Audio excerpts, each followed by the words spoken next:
네, 4대강 살리기 사업의 일환으로 세운 4대강보 16개 중에서 6개의 수문이 결국 열렸습니다. 정부는 앞으로 이 보를 상시 개방하겠다고 밝혔는데요. 이로 인한 환경단체와 농민들의 의견도 엇갈리고 있는 것도 있습니다. 과연 이번 보 개방이 어떤 영향을 미칠지 시시각각 톡구에서 알아보겠습니다. 조명래 단국대 도시지역계획과 교수, 그리고 이철재 환경운동연합 생명의 강 특별위원회 부위원장 모셨습니다. 안녕하십니까? 네, 안녕하세요. 네.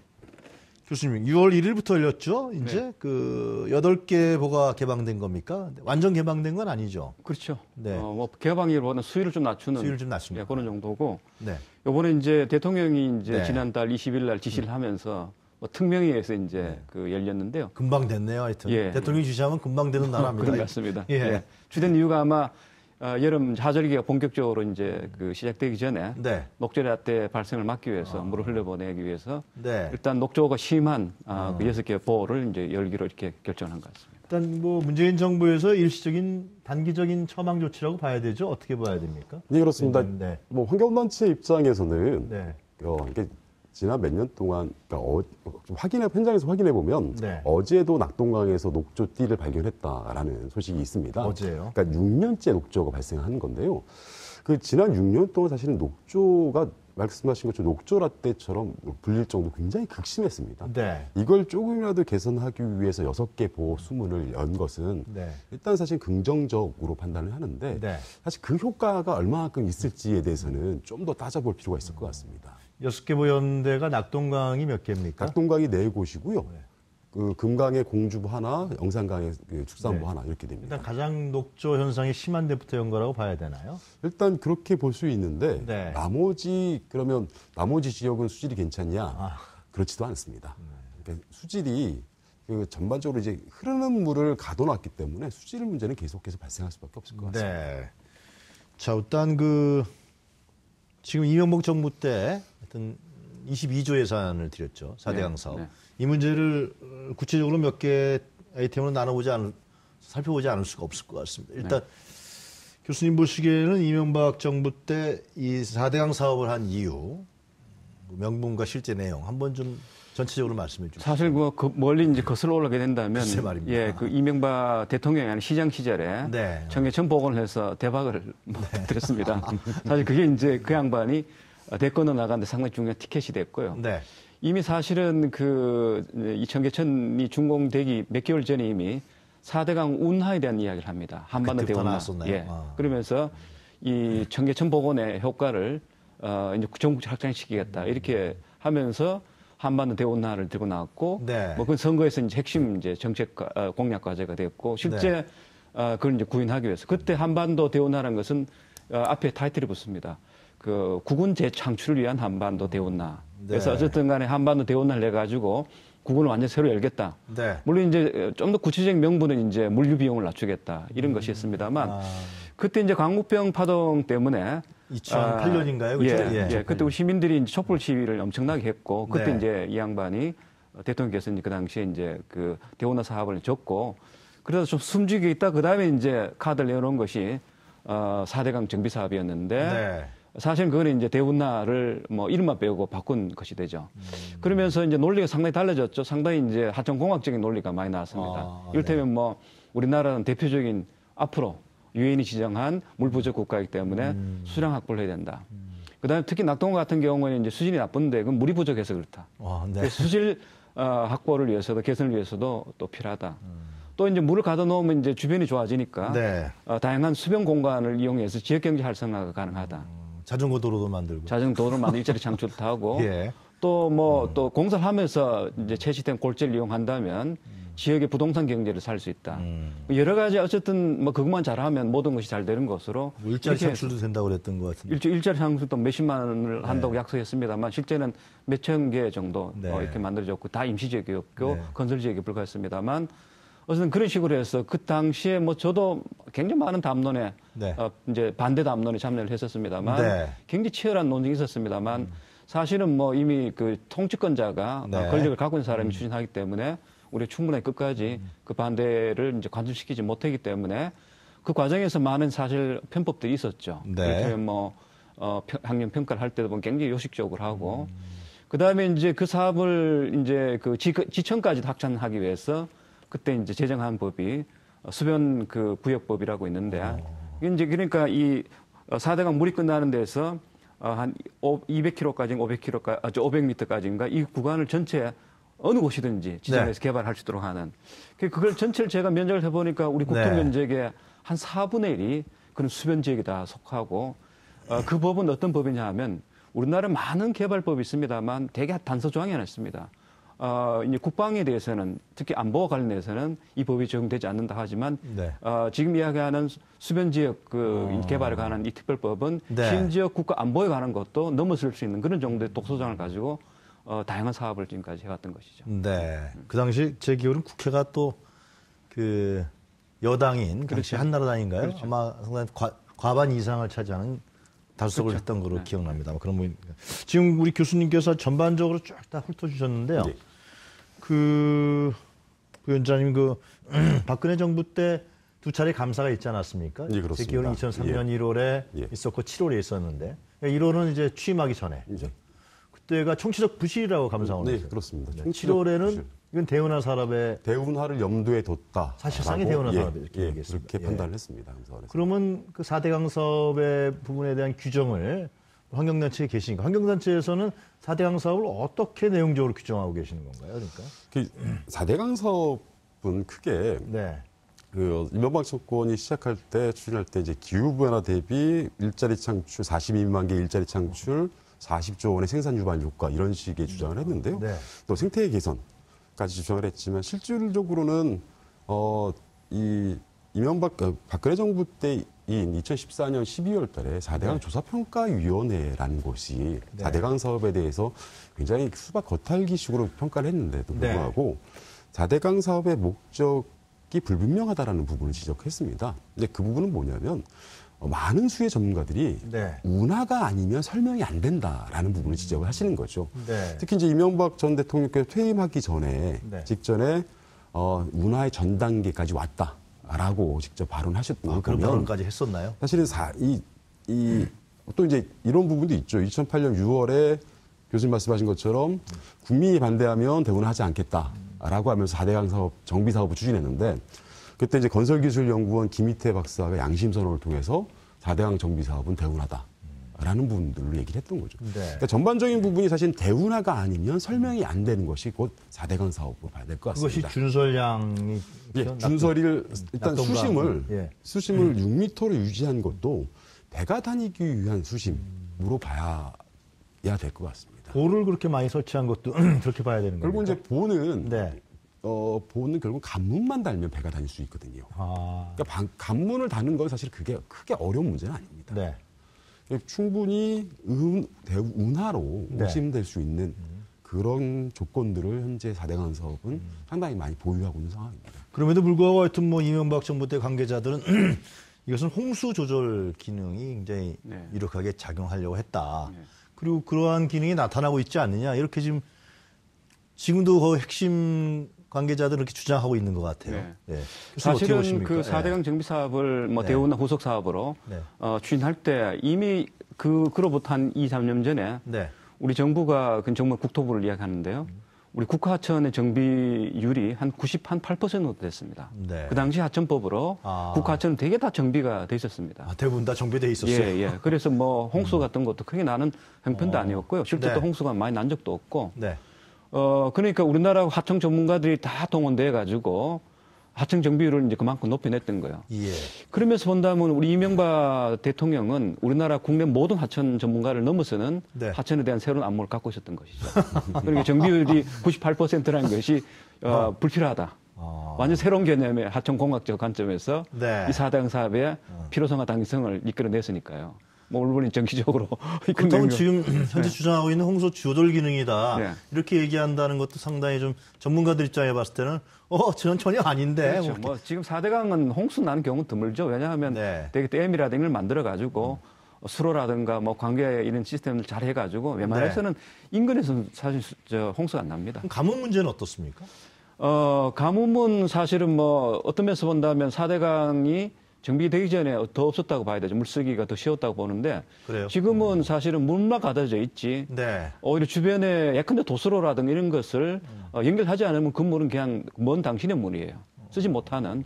또 그리고 일부 또 그 우리 그 4대강 주변에 네. 이 농경지들은 오히려 이 지하수가 이제 높아지면서 오히려 이 농경지가 침식되고 네. 침수가 되고 하는 이런 이제 문제 때문에 농사가 안 되는 경우도 있고 그다음에 최근에 여주 근방 같은 경우에는 이게 이제 그 하천이 이제 깊어지다 보니까 4대강 네. 같은 경우에 물이 다 빠져나가서 지체는 물이 고이지 않아가 지금 같은 경우에는 오히려 가뭄 때 물을 쓸 수 없는 이런 역설들이 오히려 4대강 사업에 의해서 가뭄을 더 만들어내는 이런 이제 측면도 있죠. 그럼에도 불구하고 최근에 뭐 여기 잠깐만 짚었으면 좋겠는데 최근에 하여튼 그 이 8개 보를 이제 해서 물을 방류하면 시작하니까 농민들이 가뭄인데 이거 더 큰일 난 거 아니냐 그런 하소연도 하고 있습니다. 예, 그렇습니다. 네. 실질적으로 일부 농민분들은 그렇게 말씀하시는 분들도 계시는데요. 네.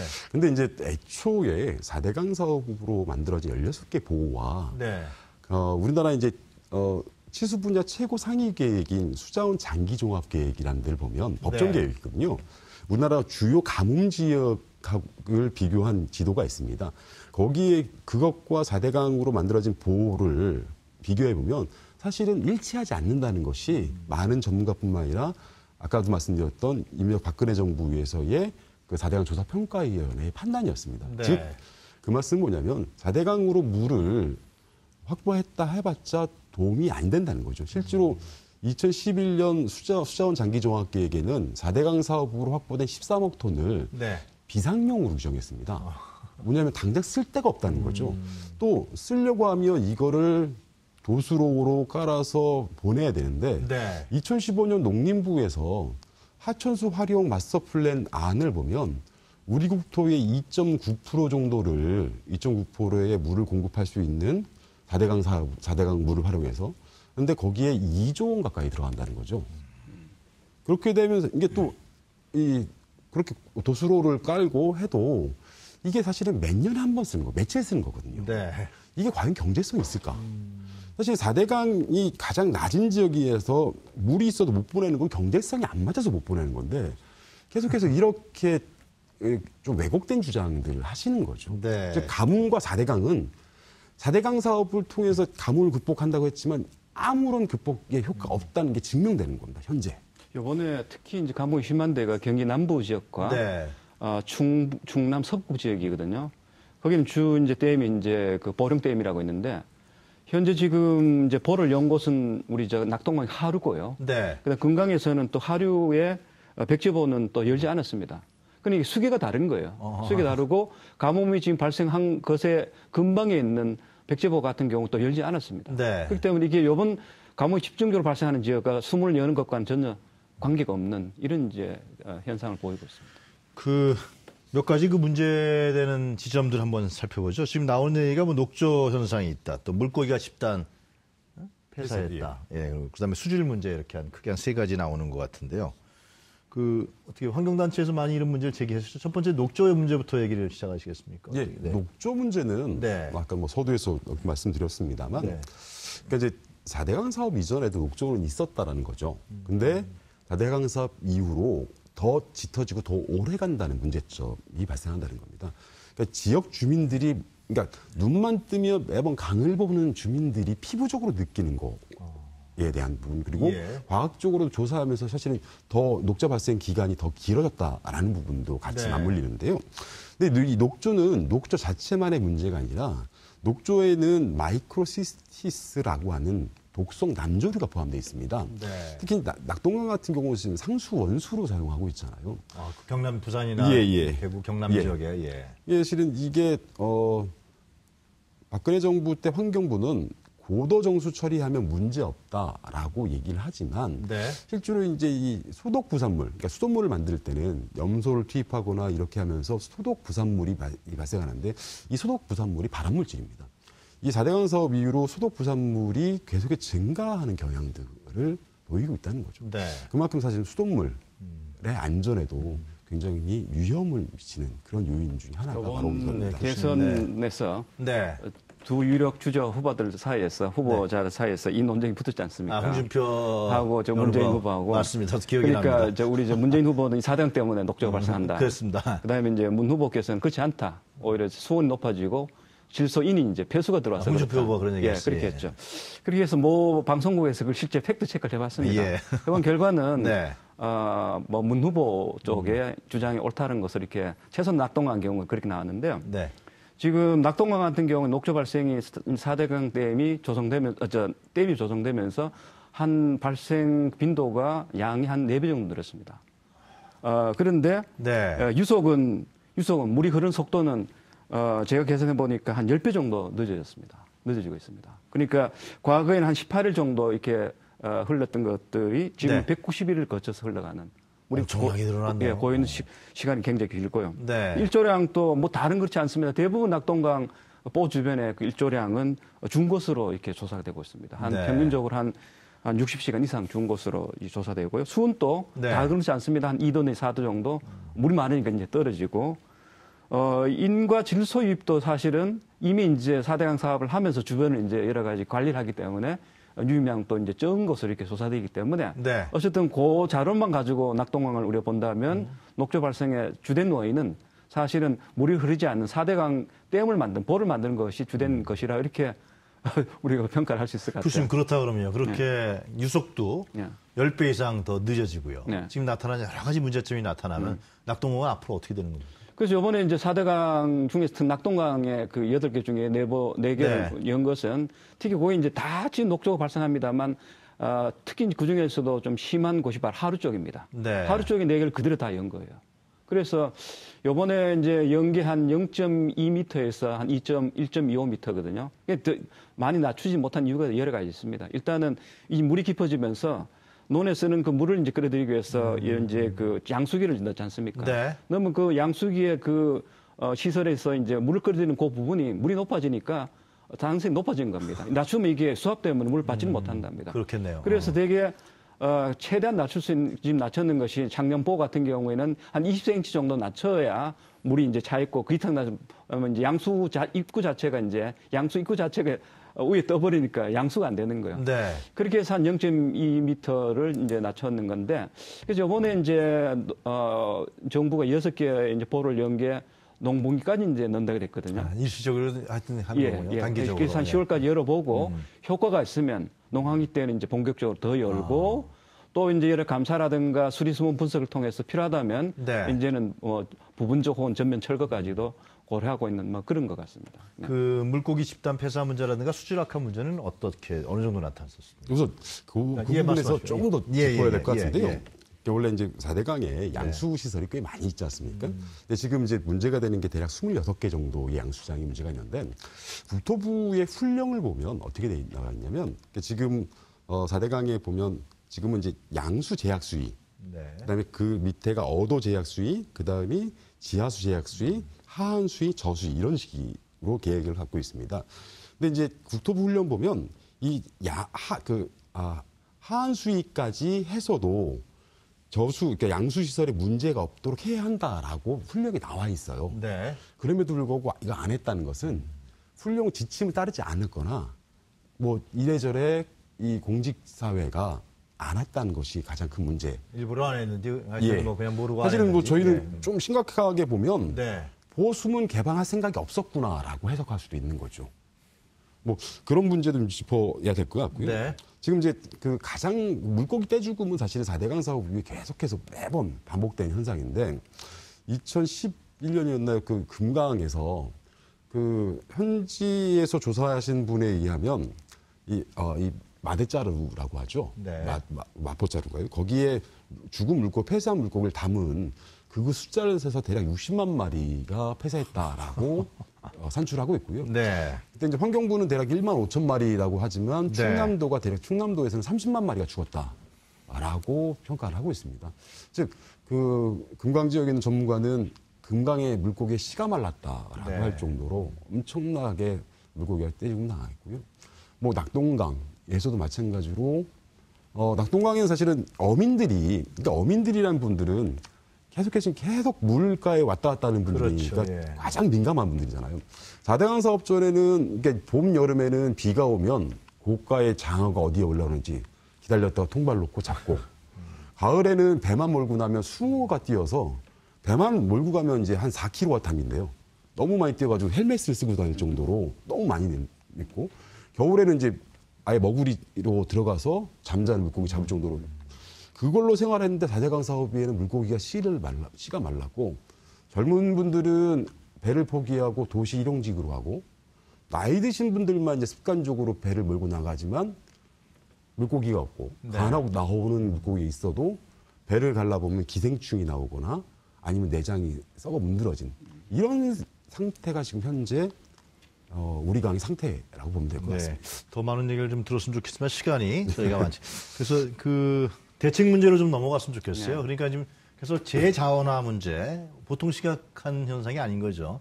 자연화, 재자연화 문제를 지금 얘기하고 있습니다. 이게 지금 이제 뭐 일시적으로 문재인 정부에서 아마 여론이 급격히 나쁘니까 일시적으로 보를 이제 개방한 것 같은데 이 중장기적으로 이런 계획을 잘 전문가들과 해서 이 문제를 진단하고 세워야 된다. 이런 게 중론인 것 같아요, 교수님. 예, 뭐 사실 우리 환경 전문가들은 우리 그 전국에 있는 하천들, 인공 하천들은 인공화된 하천들, 이제 수로화된 이런 것들은 재자연화한다는 것은 이미 오래전부터 주장을 했던 거고요. 일단 4대강뿐만 아니라 뭐 서울에도 심지어 한강 정천에도 적용되는 정도인데 우리 4대강은 지금은 사실은 관리 비용 자체도 엄청나게 듭니다.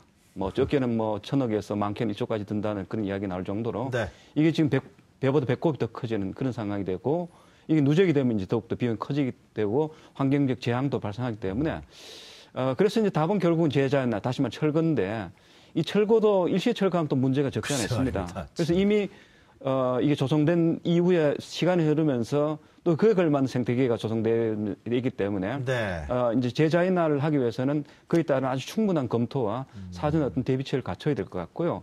특히 이제 6m 정도 수심을 이제 파나기 때문에 만약 우리가 재자연한다면 이 깊이도 메워야 됩니다. 그것도 흙을 가서 집어넣어야 됩니까? 뭐 이런 물론 다 메우는 건 아니지만 또 이랬을 때 지천에 어떤 영향을 주는 이런 걸 다 종합적으로 스터디해서 저는 뭐 시간이 걸리더라도 자연적으로 돌아가는 것이 순리라고 보고 있습니다. 보통 일이 아니겠습니다. 예, 그렇습니다. 다시 복원시키는 일이. 그래서 저는 이제 이렇게 생각을 하거든요. 뭐냐면 4대강, 그러니까 이명박 정부, 박근혜 정부 그 10년 동안 보면 우리 강 입장에서는 잔혹사의 역사였습니다.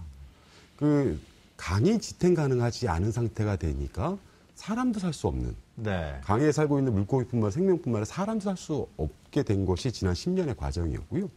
근데 이제 결국은 가장 적은 비용은 자연력에 의한 복원인데 그럼 좀 원칙적으로 그 문재인 정부에서 16개 보에 철거를 원칙적으로 헌언하고 그 방식은 교수님 말씀하신 것처럼 많은 다양한 분들의 의견을 모아서 4대강 사업처럼 일사천리로 밀어붙이지 말고 민주주의가 회복되는 4대강 복원 이 과정으로 진행돼야 될 것 같습니다. 지금 말씀 들어보니까 좀 국가적 차원의 어떤 복원위원회, 재자유위원회 그런 게 좀 필요하다는 생각이 좀 드네요. 단순 한 부서에게 맡길 문제는 아닌 것 맞습니다. 같아요. 이게 왜냐하면 4대강 사업으로 4대강 사업이 강만 친 게 아니라 우리 사회 시스템이 상당히 많이 훼손됐거든요.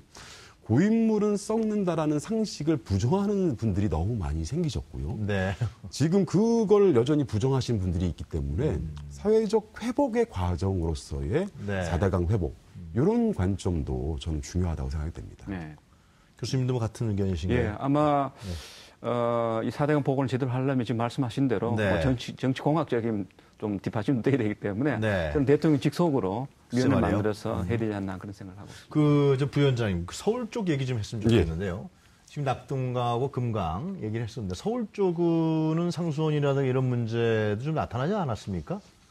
서울 2012년 때 지오스민이라고 하는 녹조류에서 이제 서울 수돗물에 냄새 나게 하는 물질들이 있었고요.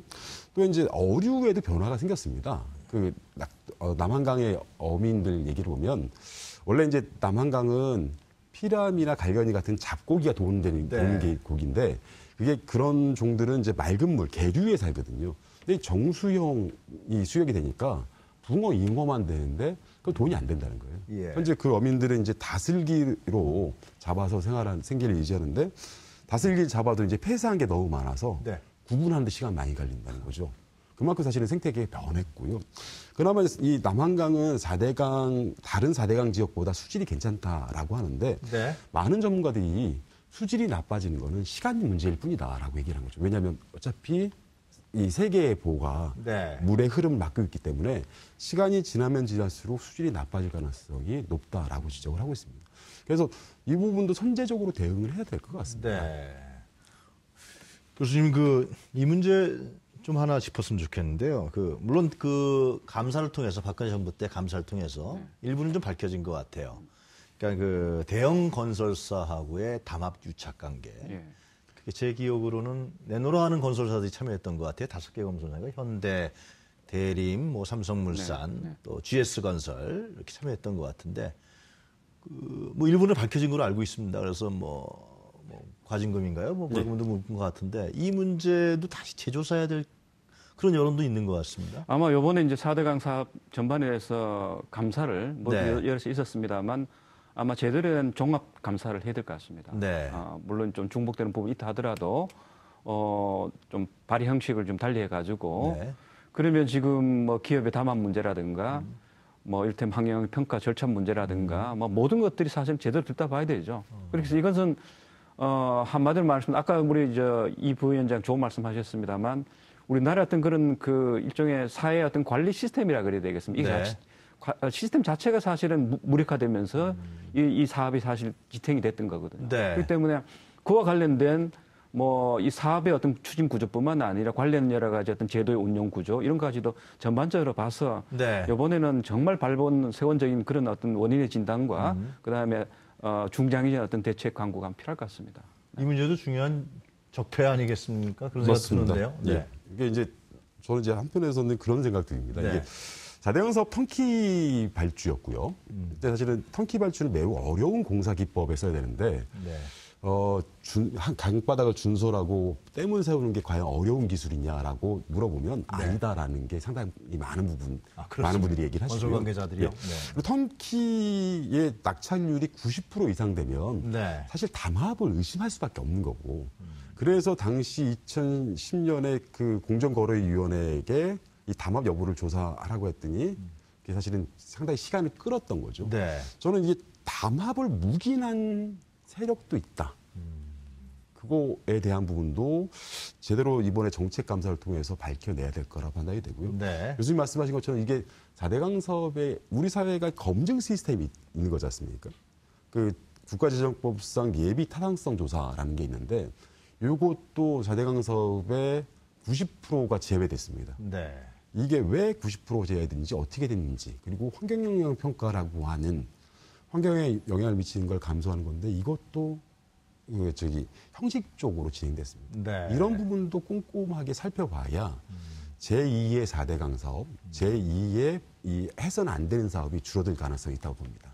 마지막으로 교수님 간단하게 좀 말씀 정리 좀 해주시죠. 네. 이 문제에 관련해서 앞으로 어떻게 해야 될 것 같아요? 어쨌든 대통령께서 이제 의지를 네. 가지고 순문 이제 개방을 했기 때문에 최근에 이제 개방한 결과를 가지고 저는 당초 약속했던 이제 제자 하나 쪽으로 가는 그런 방향을 확고히 좀 정했으면 좋을 것 같고요. 네. 그 과정에서 여러 반론과 반대 있을 수 있겠습니다만. 심할 것 같아요, 좀. 예, 사실은 아까 좋은 지적을 하는데 사실 최근에 세균 하천 관리는 생태적 관리입니다. 그러니까 물이 갖고 있는 그 흐름에 맡기는 거예요. 그래서 스스로 생태를 조성하고 스스로가 정화가 되고. 네. 근데 우리 하천은 지금 4대강 하천은 세계적으로 보더라도 이 주력 하천이 이렇게 인공 하천화된 경우가 없습니다. 그렇기 때문에 이거는 네. 정말 이건 국가 대기를 위해서라도 네. 하천 보호는 제대로 해야 돼.